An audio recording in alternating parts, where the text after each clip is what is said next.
Hi guys, welcome back to our new Lens YouTube channel.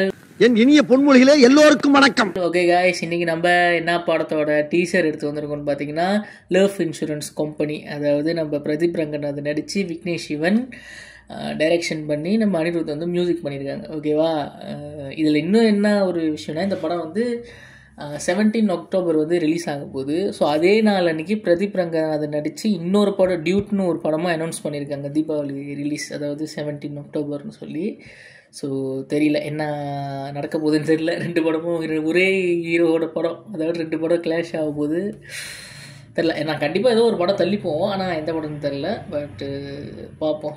இன்னும் இந்த படம் வந்து இன்னும் என்ன ஸ்பெஷல், எனக்கு என்ன ஸ்பெஷல்னால், இந்த படம் வந்து மலேசியாவில் வந்து எடுத்திருக்காங்க. ரீசெண்டாக நம்ம பிரதீப் ரங்கநாதன் எஸ்டி சூர்யா சாரோட அந்த ஃபோட்டோலாம் வந்து வைரல் ஆகிட்டு இருந்துச்சு, மலேசியாவில் ஷூட் பண்ணிகிட்டு இருக்கிற மாதிரி. ஸோ பார்ப்போம், நம்ம டீசரை பார்த்துட்டு என்ன மலேசியாவில் வந்து என்ன எடுத்துருக்காங்கன்னு பார்ப்போம். டீசரை பார்த்துட்டு நம்ம இன்னும் நிறையா மேற்கொண்டு பேசுவோம். ஓகே,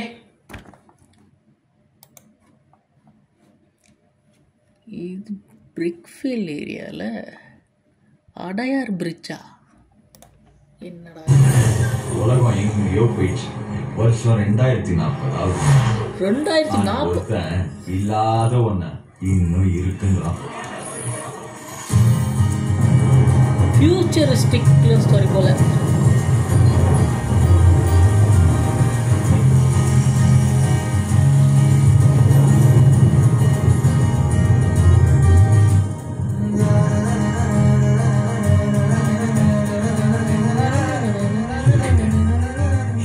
சொசைட்டிங்கிறது என்ன இருக்குங்க?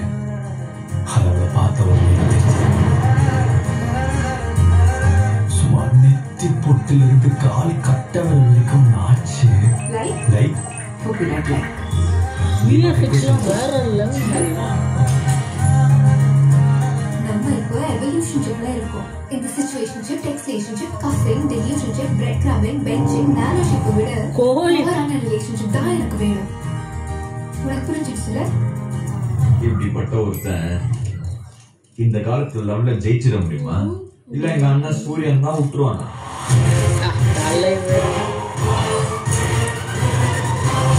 Love insurance company.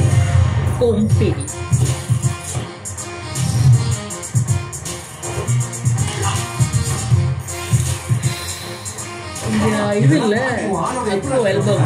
இவ்வளவு பண்ண தெரிஞ்ச அந்த பிரபஞ்சத்துக்கு அதையும் பண்ண தெரியும்.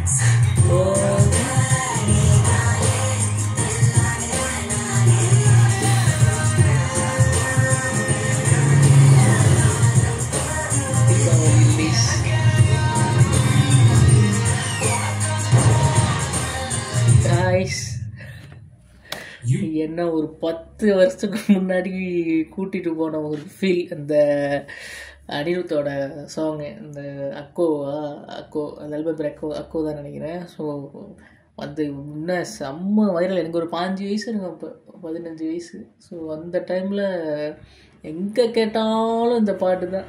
எனக்கு அப்படியே அந்த பழைய மெமரிஸில் ரொம்ப நாள் வச்சுட்டேன் அந்த பாட்டு கேட்டு.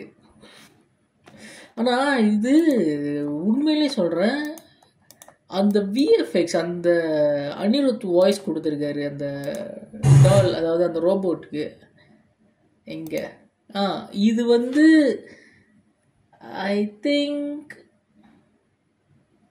இது விஎஃப்எக்ஸா இல்லை எனக்கு தெரியல. அவ்வளோ தத்ரூபமாக இருக்குது. மேபி இந்த படத்துக்காகவே கஸ்டமைஸ் பண்ண ரோபோட்டான்னு தெரில.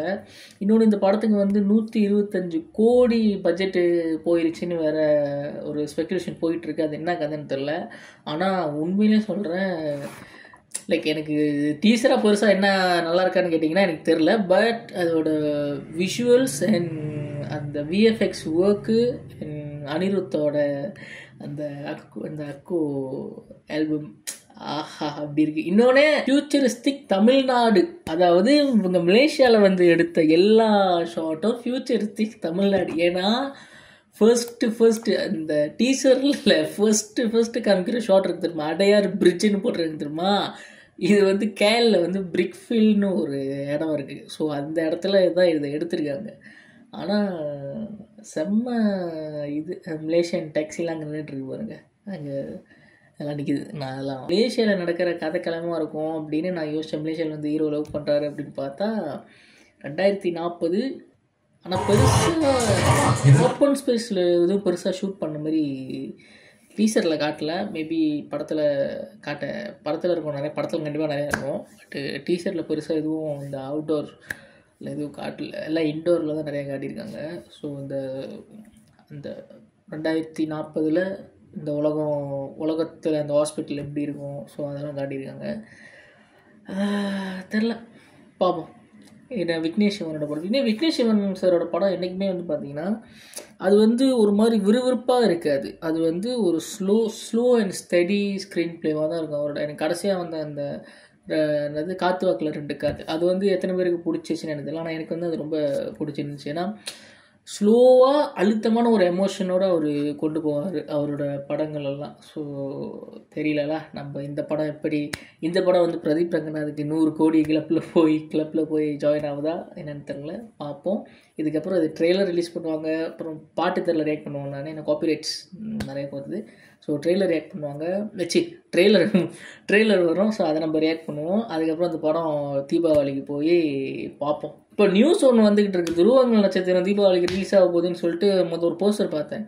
ஸோ தெரில, அதுவும் ரிலீஸ் ஆனிச்சுன்னா ஓகே. அதை நான் ரொம்ப நாளாக வெயிட் பண்ணிக்கிட்டு இருக்கேன் அந்த படத்துக்கு, பார்ப்போம். ஸோ இந்த படத்துக்கும் நான் பெருசாக இந்த படம் எக்ஸ்பெக்டேஷன்லாம் எனக்கு இல்லை இந்த படத்துக்கு. பட் போய் நல்லா இருந்தால் என்ஜாய் பண்ணுவோம், நல்லா இல்லைன்னா ஓகே பரவாயில்ல.